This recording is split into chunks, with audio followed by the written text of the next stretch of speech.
Hey, Captain Chris Myers here, Central Florida Sight Fishing Charters. And when you're fly casting, you may have heard the term loop. You may or may not know what that means. A loop is what comes off the tip of the fly rod with the fly line forms. It's kind of the shape of a candy cane, and it unrolls back behind us, and it stops, and you come forward with the rod, and it unrolls out to the target, and the fly lands in the water. Now, there are varying size loops. There are loops that don't have very much space between the top and the bottom of the loop. That's called a tight loop.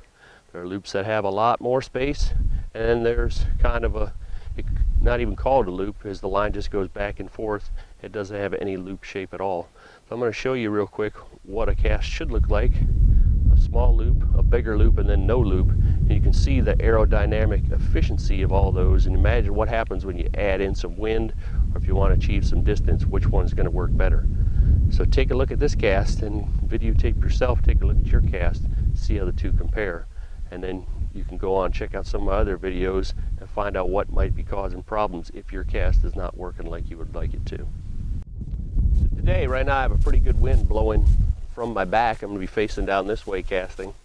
And if I don't get a loop, what's going to happen is, as that line gets straight up and down, all that wind is pushing on it. It's going to push it back towards me, create slack in my system.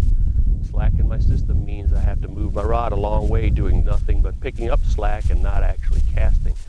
So if you want to go with wind to your back or wind in your front, you need a generally tight loop. It's kind of like the difference between a Corvette going into the wind and a Mack truck going into it. Which one's going to go into it better and more efficiently? Obviously the Corvette. So a tight loop's our Corvette. If you look back to the 5 principles of fly casting, that's what will help you achieve these tight loops.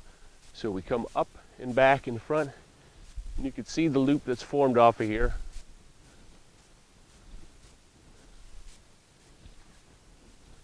And that loop unrolls out towards my target.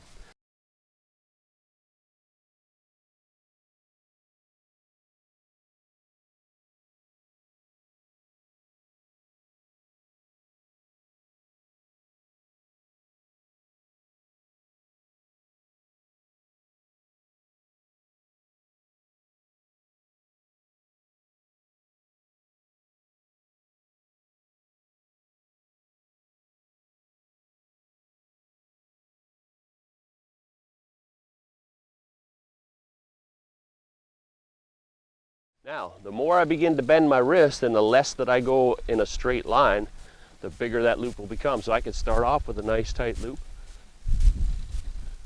Then I start bending my wrist more and more. And I watch how the rod tip starts to go around like a windshield wiper and the loop opens up. And eventually, if I go far enough, see a lot of casts like this, now there's no loop at all. And just think how efficient that is, and now it falls in a pile and there's a whole bunch of slack in my line. But even if you start off like this, you can try to, if you're bending your wrist, look how my rod is doing. Just a big windshield wiper. Now, if you see how the butt of that rod is really not rotating. We don't have a lot of rotation. The rod is moving back and forth with my hand. And now we have a tight loop and it goes out much, much further and much less effort. So, check that out, see if your cast looks like that, what a cast should look like, what it should not look like, and brush up on your casting and you'll end up catching more fish.